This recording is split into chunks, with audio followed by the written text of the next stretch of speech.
just turn this off. And we start our next presentation in the P2P track on FSCONS 2015 in Gothenburg. And our speakers are Manuel Lains and Pettersen Lains. So I'll just let you guys introduce yourselves. Yep. Hello, my name is Manuel Lains. I'm not going to say too much about myself. I'm from Norway. I'm really into cryptocurrencies.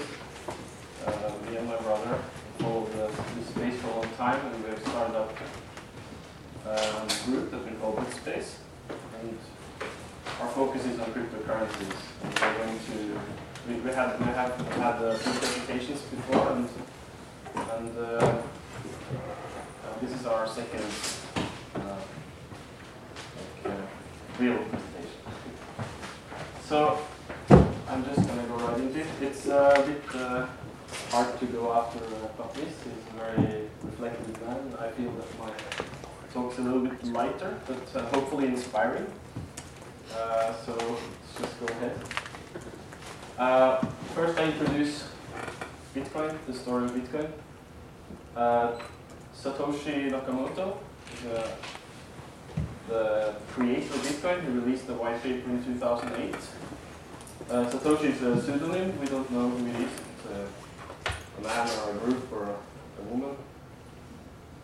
And his vision was to create a digital cash system that would work without the interference of intermediaries directly from person to person. And it actually builds on very important technologies like peer-to-peer and cryptography that were available up until that time.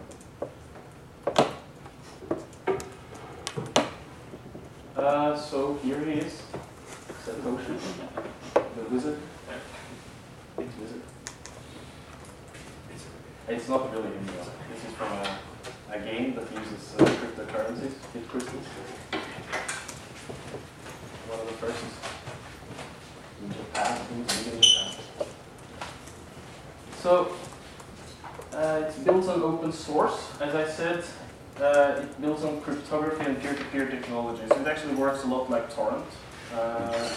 First there was Napster, and then a lot of stuff, and then Torrent really made a big difference. Allowed sharing information in a good way, very efficient and robust way. And there had been attempts at making digital currencies before. They were centralized. They used the same type of cryptography, like Hashcash, but it was very easy for the governments to close it down because there was a company running it. So Satoshi just found out that, hey, what if we just distribute the whole thing? They can't close it down. And that was Bitcoin. It works on proof of work mining, which is crunching numbers for no reason, just useless calculations, to prove that you have you have demonstrated the ability to crunch numbers, basically, and that proves that you're entitled to get a certain amount of bitcoins every block. The blockchain is like a distributed database where every 10 minutes in Bitcoin, every 10 minutes, a block is added to the blockchain, and this blockchain is the database representing the truth. It's the accounting ledger. So the miners have to do work. They are the computers in the network that gather all the transactions, put them in the block, and verifies that this block is supposed to be the truth. So it's a race, and whoever finds the right solution to the cryptographic problem first gets to add the block, and they get the reward in return. So Satoshi thought that we'll just this way, or at least he wrote in his white paper that one CPU would be one vote in a way. But that was quite, I mean, in the beginning it was a bit like that. Then GPUs started taking over because they were much, much faster. And it started becoming a little bit of an industry. People started selling like mining rigs with 8 graphics cards and stuff.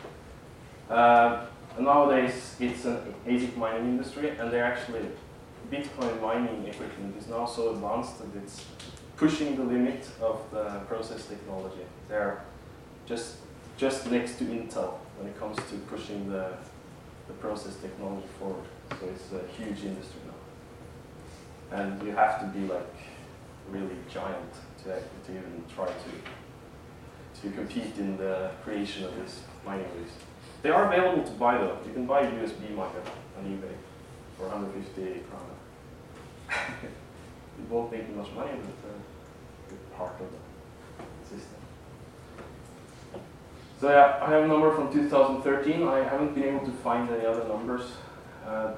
It was enough. It's 8 times faster than the top 500 supercomputers at that task. At other tasks, it's completely useless. The power of the Bitcoin network. So here's the evolution since January 2010. It's just gone. This is a logarithmic scale value. So power up to now 240,000 gigahashes. And right now it's about 500 now. Just through the roof. So that's pretty much useless, except it makes a high barrier to entry. For someone to try to come and take over the network, they really have to invest, and it's not going to go unnoticed.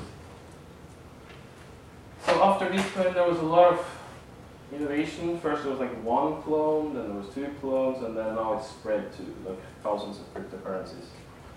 I'm going to talk more about that later. But you have this main ones that introduced something new. Litecoin was like the next big coin. So it's like the silver to Bitcoin's gold. Then you have Namecoin, which does something else. It's not just a coin. You have Peercoin, which is not proof of work, it's proof of stake, which is something a little bit different. Okay, I'm not going to go too much into that. I think Christian will go through this more beyond Bitcoin later. But the point is, Bitcoin is not alone. There are thousands of other currencies. And you can even go and create your own coin nowadays. Go to web, you put in what you want the name of the coin to be, you pay a little fee, and you have your own coin. So you have like Thomas coin or whatever. So that's the future, I think. So I think that this is a really huge thing. That I think this is my main disagreement with the Pettersen. He thinks it's a niche. I agree with a lot of the things he said, just the scale and magnitude of this invention. I think it's huge on the part of the internet. In the 1980s, you got the personal computer. People are like, what? You're going to have a computer in your home? That's crazy. That's for businesses. And suddenly everybody had a computer at home, PC. The internet, so decentralized computing, that was the first step. The internet started a bit earlier, but in 2000s it really hit speed. It decentralized the way we communicate information. Now it's peer-to-peer. Everybody's a producer of information and a consumer. It's not like there's one producer and everybody consumes that information like it used to be. So it's much more decentralized now. Everybody can start their own YouTube channel and start producing. And people are doing that now. Young people don't watch TV anymore. They live online. So, my prediction, that's what's going to happen to cryptocurrencies. We're no longer going to flop around the bank. The bank is like the centralized money place where you go and interact with the financial system. Now, you just, like Roger there, Bitcoin Jesus showed us, you just transfer money directly to one person, you just show a QR code, and 100 million people have to compete to try to get the money first. It's very easy to transact money directly from one person to another. And that's going to revolutionize how we transfer value. It's going to be really decentralized. It already has started, but we haven't seen anything yet. It's completely unhindered communication value. So it's going to make the economy liquid. Money is going to flow into the places where you want it to flow. It's going to empower the individual, transparency for the big people because everything is public, privacy for the small because nobody can go through all the small transactions and analyze what people are doing.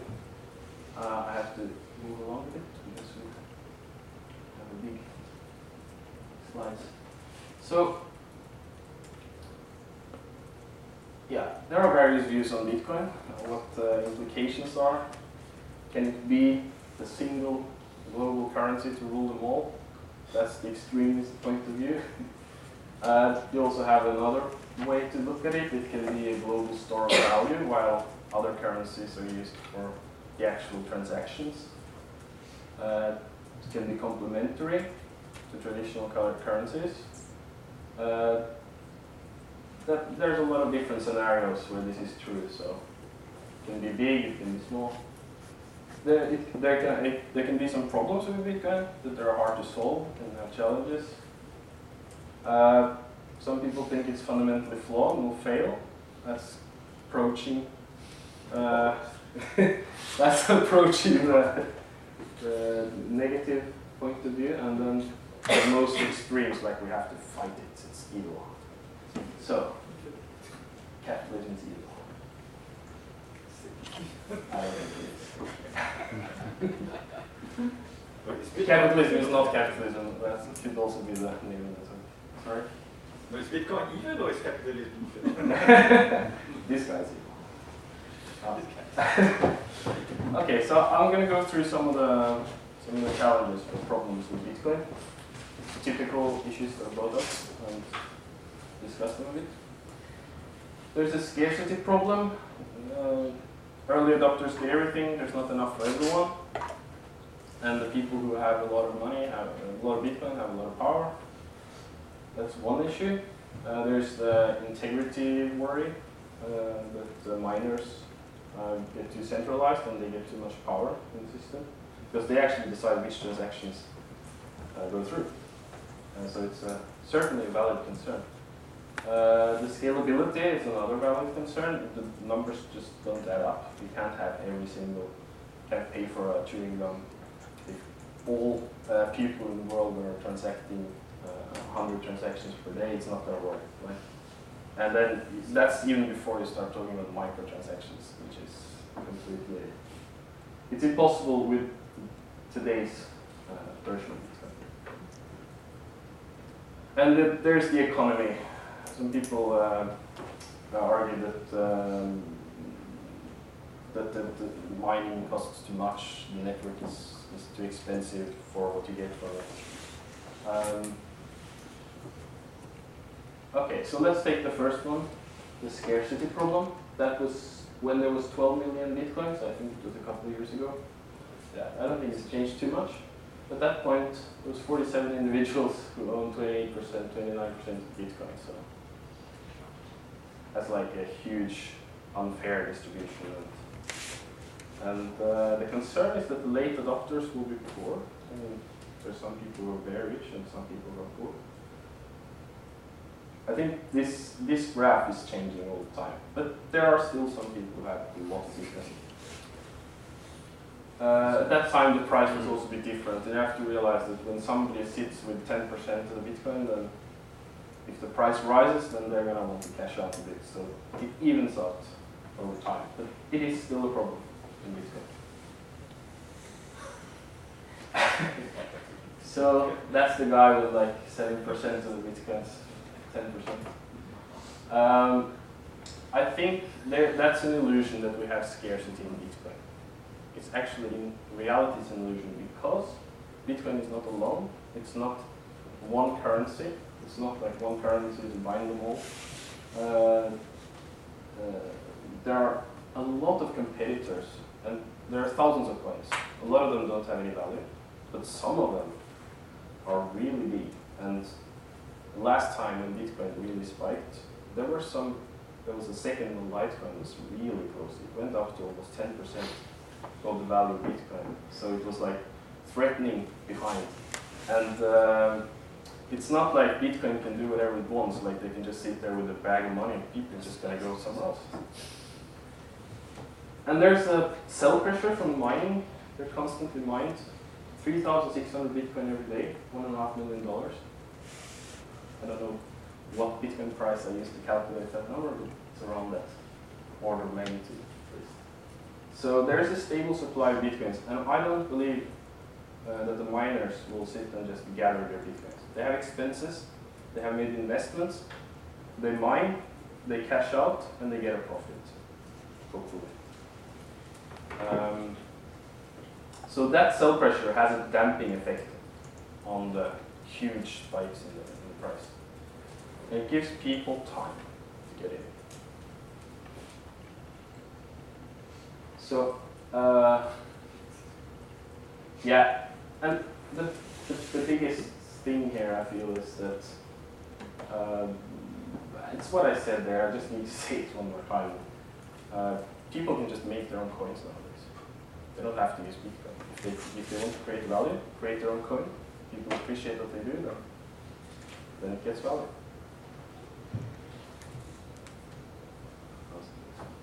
How many time? Okay, I'll try to speed it up a bit.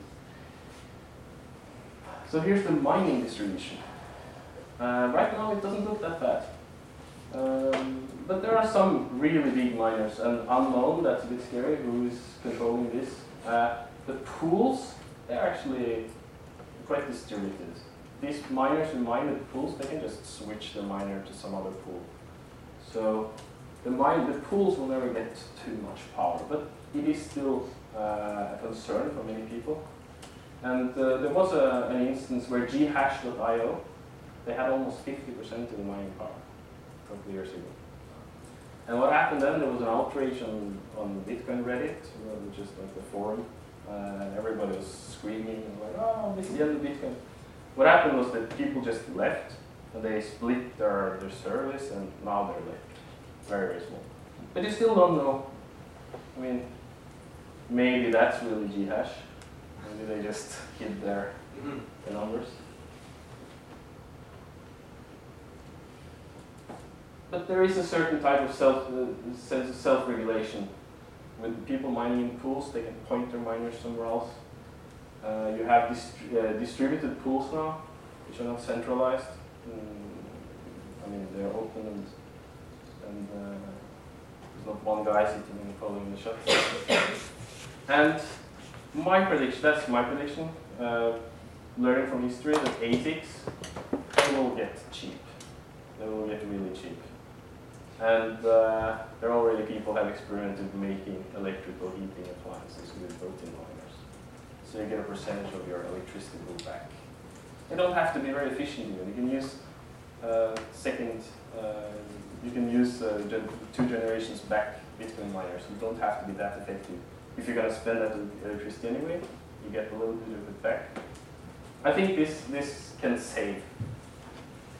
Because the miners, what do they get? The big mining companies, they get advantages because they have either cheap electricity, they have big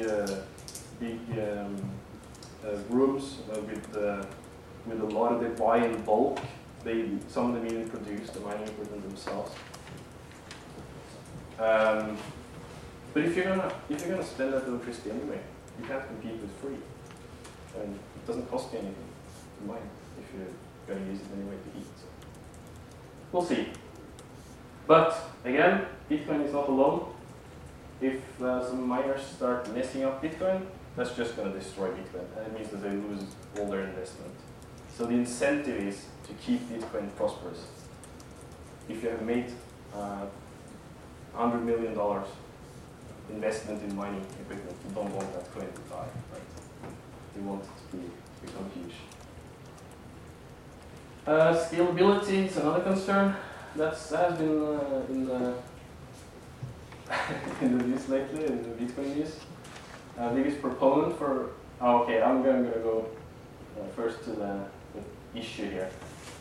Right now, there's a 1 megabyte block size, which was originally a spam prevention mechanism that was introduced.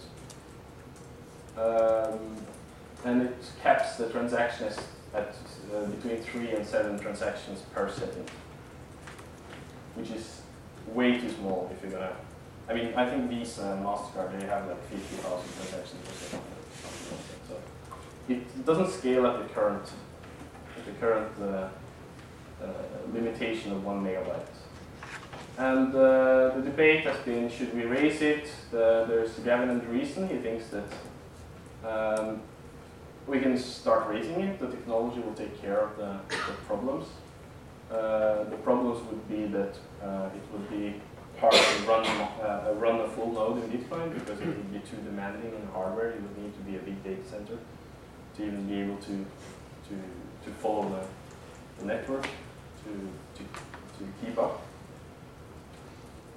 So there was a big debate. I'm not going to go into that, but I don't have time, unfortunately.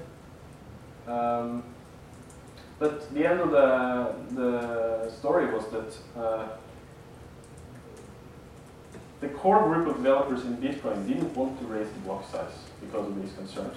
This guy wanted, because he thought that if you're going to keep Bitcoin alive, you need to allow it to scale up. So there were like two poles in the discussion. There was some who didn't want to raise it all, or wanted to do it very, very, very slowly and carefully, and some people thought they had other interests, like they were involved in competing products. So he just made a fork. He called it Bitcoin XT.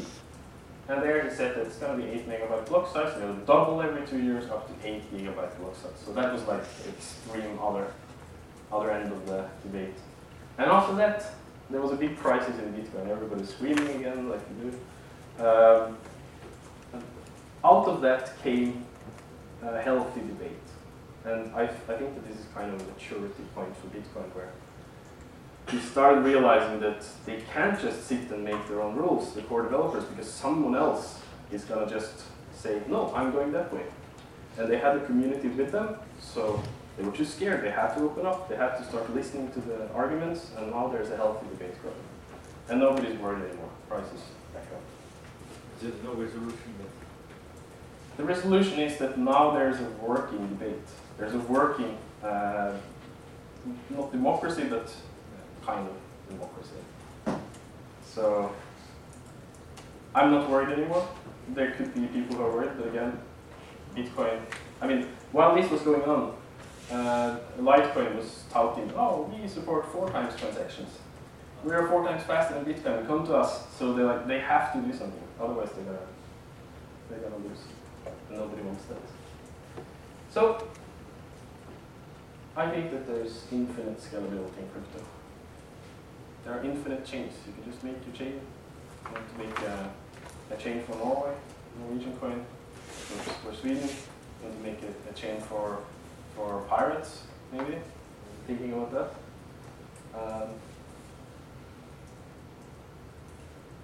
Oh, by the way, I'm chairman of the Oslo Pirate Party. Yes. That's why I mentioned the Pirate Party. I forgot to say it before. In the central voice. I was pirate and now I'm crypto pirate. So. Okay, I think I'm gonna skip this because Krista needs some time as well. The economic viability, I'm gonna say something about that. The economic viability, I think that the argument is that the block rewards half every 4 years. So sooner or later there's gonna be too little Bitcoins for the miners and the security is gonna be compromised because they don't get enough money. But my refutal is that the value has risen much, much faster than the block reward has decreased. So the payment you get for mining is much higher every year. And even if the block reward halves, it's still going up. It has only halved once so far. It's going to halve again next year. And we'll see if Bitcoin dies. I think it's going to go opposite. So that's the basic idea, is that we now, Bitcoin and cryptocurrencies introduce a liquid economy. Value can flow everywhere. There are no fences. There are no borders. Where if you believe in a project, you can fund it. Nobody can. You don't have to give your phone number, your birth date, whatever. You don't have to expose yourself just to support something. You're free. You can transfer money wherever you want. And it will mean that we get more efficient solutions. We get solutions that are more in tune with what people actually want. Just like what you see on YouTube. You see what you want to see. You don't see what the TV station wants you to see. You can create your own ecosystems. We're going to talk more about that later. We have another lecture as well, which goes more into that. And it enables true voluntarism. You choose which coin you want to use. You choose where you want to associate. That's the basic idea. So, now money grows on trees. Banks can create money. Why can't we do it? And the answer is yes, we can. You can go and create your own money right now. And it will have some value, I promise that. It's not going to be zero. So, I'll leave the chair to Christian. Oh, and if you have any questions, you can take them in the end. Or? Yeah. So I'm an educated philosopher, is the sound okay? I'm an educated philosopher, and I got interested in the crypto space after completing my master's thesis. And I find this space really interesting. And in my talk, I'm going to talk about the things that go beyond Bitcoin. So basically, Patrice talked about functions of money as units of account and store of value. But I've distinguished this quite differently. So the blockchain is sort of like the medium and the function of money. And then the currency is the unit of account and store of value. And then there's also the ecosystem. So when people talk about Bitcoin, they can refer to any of these things. So it's not always clear what we're talking about. And I also want to distinguish within Bitcoin as an ecosystem that there are three different, call it, fields. Or so the Bitcoin 1.0 is just a basic, general use as a currency. So basic transfers and basic functions of Bitcoin. And Bitcoin 2.0 is crypto finance generally. And Bitcoin 3.0 goes beyond finance into other more advanced functions. And I'll talk more about Bitcoin 2.0 and Bitcoin 3.0. So first, just Bitcoin 1.0, just to give an example of how Bitcoin can be used, like an innovative example of Bitcoin 1.0. This is JoyStream, Bittorrent client. And Bittorrent, as you know, is a peer-to-peer system. The music industry, the music industry and the movie industry have tried to challenge the people who want to share content. So people try to share movies and music and things like this. And Bittorrent is one area where people have not been able to shut it down. And why have they not been able to shut it down? It's because it's peer-to-peer, it's decentralized, so there is no one place where they can attack it. And it's the same with Bitcoin. Maybe the banks don't like Bitcoin, and maybe big exchanges don't like Bitcoin, but they can't really attack it because there are so many parties involved all over the world in many different jurisdictions, so it's really impossible to take it down. And that's why it has survived. So Bitcoin has learned from Bittorrent technology, and it has applied it to currency, and in this case, of course, the people who want it taken down are even more powerful than the music industry, even more powerful than the movie industry. These are the rulers of the world, so to speak. And JoyStream is basically a Bittorrent client that uses Bitcoin, so it combines these two things, and it uses micropayments and machine-to-machine payments to coordinate supply and demand of uploaded and downloaded content. So if you want to upload content, you can charge Bitcoins for this content, and if you want to download the file faster, you can pay someone. And this enables like a more fluid content economy, where you can download and upload files more seamlessly. And it will be very hard to take this system down because it relies on two technologies that are almost built to be impossible to take down. So that was Bitcoin 1.0 example, just a taste for the things to come. So crypto finance goes beyond this. It generalizes the idea of value transfers. The general idea is smart contracts, which are essentially programmable money. This is just a simplification, but you can think of it as agreements between parties posted to the blockchain for automated execution. So you have some kind of contract that you want to go into, and you post it to the blockchain, and then it's automatically enforced. So you don't need a legal system or something like this to enforce it. It's robotically enforced. The analogy I would like to say to people who aren't technical is you can think of a vending machine. You know, when you want to buy a Coke or you want to buy a soda, you go to a vending machine. But the vending machine is essentially a kind of a robotic execution of a pre-established contract between you and the person who created the machine. So there's a person who has created this machine with specific rules, and when you put currency into it and press a specific button, so these are two actions that you do, then you get an output. You get the specific soda that you requested. And so if you think of a vending machine or the contract, a vending machine as a kind of contract, then you can view blockchain technology as enabling these kinds of transactions on a global scale. The more general thing is that this is decentralized finance. So any online transaction of value, any kind of value you can imagine, can now be decentralized in a trustless manner without a controlling authority in the middle.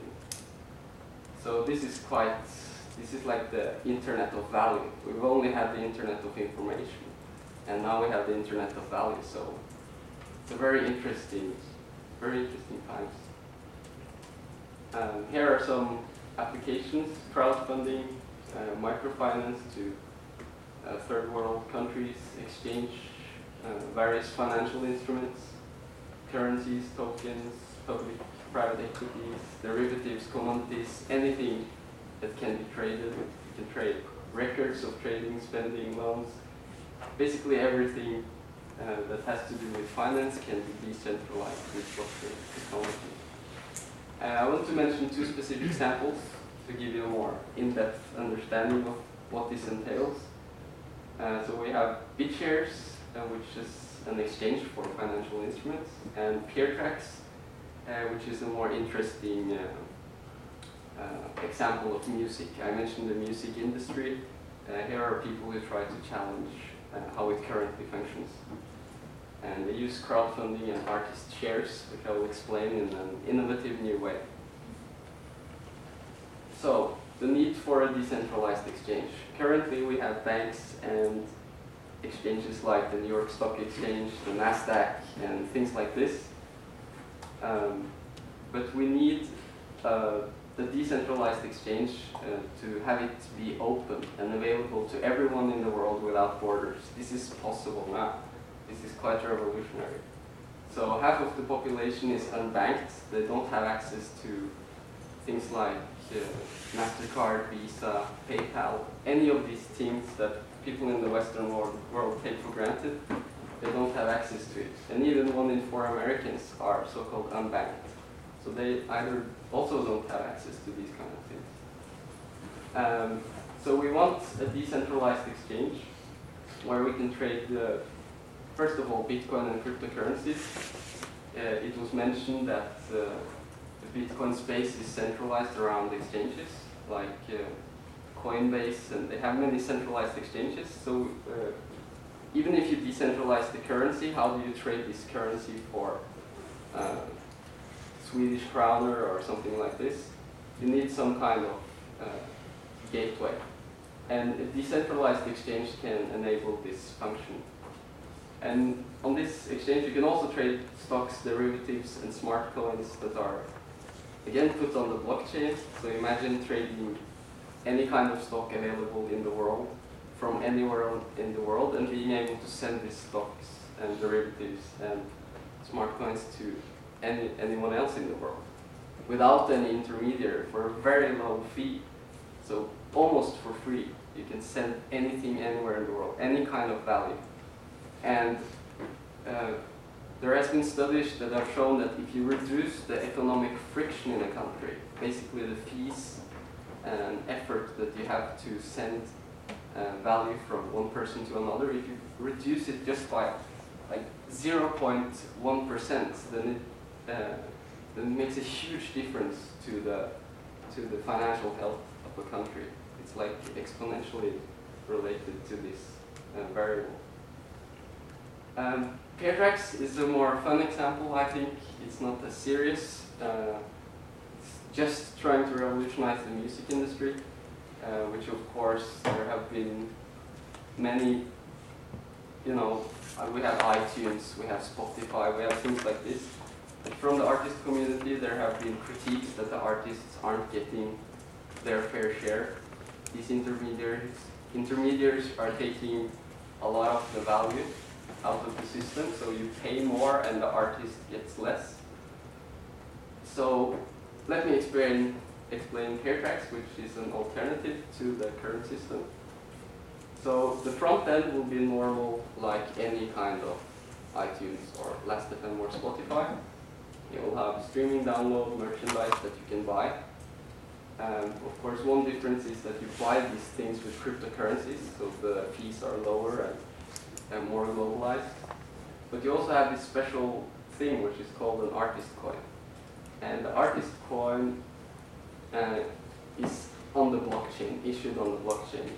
And this is the back end of the system, the kind of technical things. But you can think of the artist coin or token in three different ways. So you can think of it as just a baseball card, just any kind of token that you issue. And these things sometimes just have value because people like collecting them and trading them just for fun. You can also think of it as in terms of token controlled access. So if you have this token, you can get access to certain rooms or maybe a concert or anything that the artist would like to specify. It can also be a VIP pass. Yeah, so that's an application of token controlled access. You have VIP pass to special places.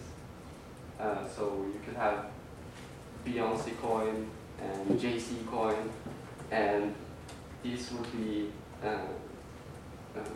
artist coins or tokens that they would issue, and then they could require you to have 1,000 of each if you want to go to a concert of theirs, if you want to have an interview with them, something like this. It could be, the artist could do anything to make their artist coin valuable because it essentially represents a share in them. You can also think of the artist coin as crowdfunding with equity. So we all know crowdfunding, but with equity, with shares. So if I'm an artist, I can issue an artist share or an artist token, and then I can say that 20% of what I issue goes to raise money for my new album, and then various people all over the world can buy, can do a crowdfund to buy these 20%. And now I have money to create my album. I create my album, I issue it on pair tracks, and if my album does well, then I can distribute the profit to these people who bought into the crowd sale. So that's quite an interesting model, I think. So the benefits, of course, are smart coins and IOUs. Smart coins are basically crypto tokens on the blockchain that track traditional assets or commodities. So you can have a token that tracks the value of dollar, the value of silver, the value of gold, the value of oil, the value of anything. Stocks, anything you want. And when this solves, of course, the volatility problem in Bitcoin. And IOUs, which are essentially, yeah, it doesn't matter. So we have transparent transactions and accounting. So we have both smart coins and other types of tokens that are issued on the blockchain, on the backend blockchain. This is a public accounting ledger. So PairTrax doesn't control this system. So anyone can see all of the transactions that are going on in the system. When the artist issues an artist share, everyone can see it, and so on. And if they want to distribute the profits, everyone will see that it's distributed as they say it is. And programmable functions, of course, anything that the blockchain enables. So benefits from artist coins that are not obvious is talent discovery. So when you have a lot of people who invest in different kinds of artist shares, then you have they are essentially trying to predict the future popularity of this artist. And when you have this kind of system, it makes it possible to have a sort of talent discovery, because if you find an artist that is undervalued, you know, they talk of underrated artists. Well, now these people can actually profit from investing in artists that are underrated. And if you strike gold, for instance, you buy into Justin Bieber just when he started up on YouTube or something like this, you could 1,000-fold increase your investment. And this is just not just for profit, right? Because when you buy this artist coin, the artist actually holds a significant portion. So you help this guy get increase their value. They'll have more value to produce albums and all of these things. And also the case of Oculus, this is as crowdfunding is normally done now. You have, you know, the case of Oculus Rift is a virtual reality headset. You may have seen this. It's very innovative. It gained a lot of fans when they did their crowdfunding on Kickstarter or some of these platforms. These platforms, by the way, take around 5% of all of everything that is donated. And in the case of Oculus, what the people who invested got, actually how it works now, is they invest and they get like a t-shirt or an alpha product. Not very significant things, but people still support it because they like this product, they like the people who run it. And Oculus actually got $2 million, around $2 million in their crowdfunding run. And this enabled them to create this great product. And what happened next? What happened next was Facebook, of course the giant monopoly in the social world, paid them $2 billion, paid Oculus $2 billion to get a share of this venture. And if you think about it, that's a 1,000-fold increase from $2 million that the people supported it to the $2 billion that Facebook bought it for. So imagine if this was a crowd equity fundraising. Then the people who bought into it would have maybe 1,000-fold increase of what they invested. And this is a much more fair situation. Of course, Oculus wouldn't sell 100% of their shares. They would sell maybe 1/5, maybe 20%. They would have raised around $2 million, or perhaps a bit more. But people would still have gotten a 200x return on their investment. And it would have been a fair deal, as happens everywhere in the venture capitalist space, as happens in the investment space all the time. But normal people don't have access to these things. So PairTrax is a way to enable this kind of function for artists. So beyond finance is blockchain technology. So blockchain technology is a new and highly effective model of organized activity in general, not just economic activity, or not just financial activity. The advent of blockchain technology enables decentralized consensus and decision-making on an unprecedented scale. So this is really the the fundamental invention that has happened. And currency and finance is just the first application of the blockchain technology. So here are some examples. You can have identification on the blockchain, passport, voter registrations, things like this. Intangible assets, you can register patents, trademarks, copyrights, public records, attestation, physical asset keys, sort of like I talked about with the artist coins. Yeah. And examples of Bitcoin 3.0. So Augur is essentially a prediction market.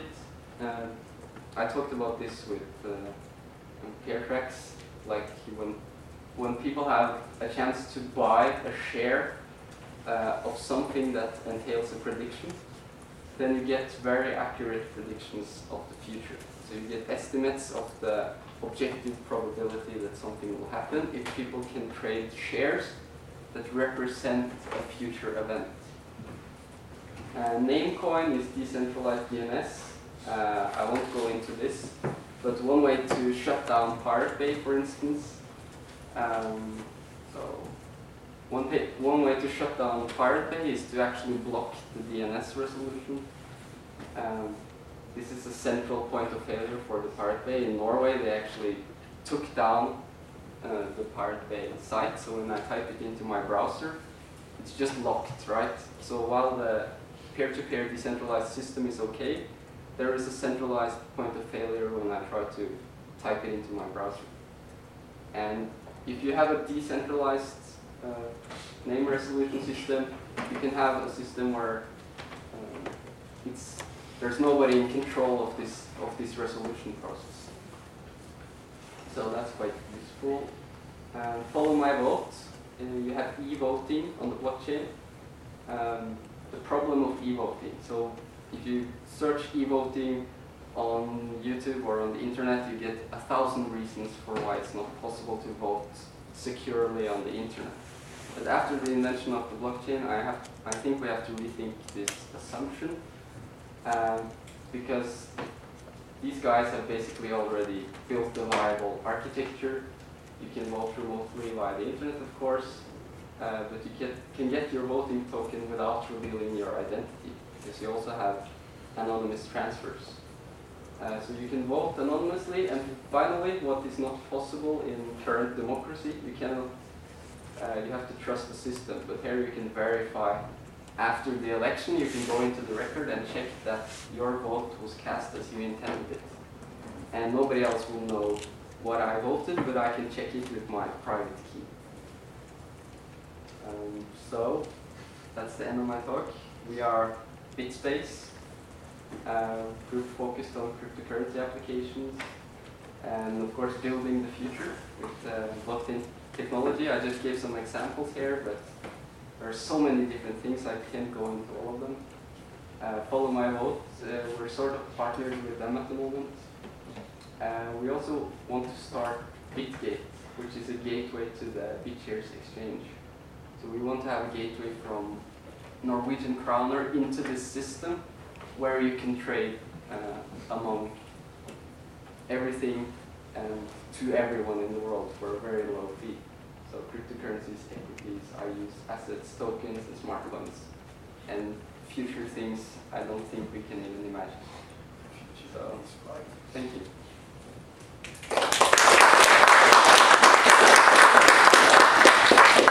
So, if you have any questions? We can take one very brief question, not a long discussion. Just a very brief question, if somebody has a brief question. Somebody who's really burning for a brief question. Yeah? Have you heard about Bitcoin? I'll come to you with the microphone. You can ask into the microphone. Okay.